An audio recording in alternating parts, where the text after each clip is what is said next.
Bali katika mambo yenye kushangaza, hawa wenye kusafirisha maiti hawa ambao wanaotumia magharama makubwa kabisa, wengi wao wakati huyo mtu alivyokuwa anaumwa wala hawajali tena. Zikitajwa gharama za tiba, imetajwa labda kwamba huyu bwana anatakiwa atibiwe kwa milioni 6, kwa milioni 10, wala hautosikia wakihangaika hivyo.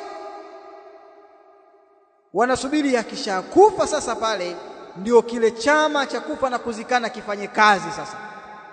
Kwa inawezekana kweli mtu anaumwa, anahitajia matibabu sio makubwa hivyo, lakini kwa sababu chama kinasubiria mpaka ndugu yako afe ndio uchangiwe, asafirishwe, au ile michango ambayo tayari ishachangiwa ipo ndio itumike kwa ajili ya kumsafirisha, ile michango haiguswi.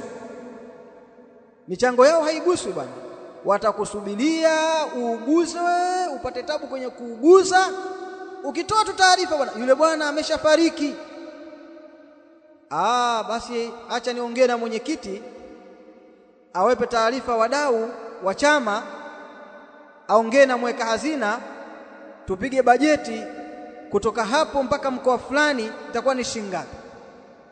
Kwa mnasubiria mpaka mtu afe ndio mtoe hizo milioni kadhaa kwa ajili ya kumsafirisha, wakati anaumwa. Kwa nini msionyeshe himma ya kumtibia kwa hizo gharama kubwa?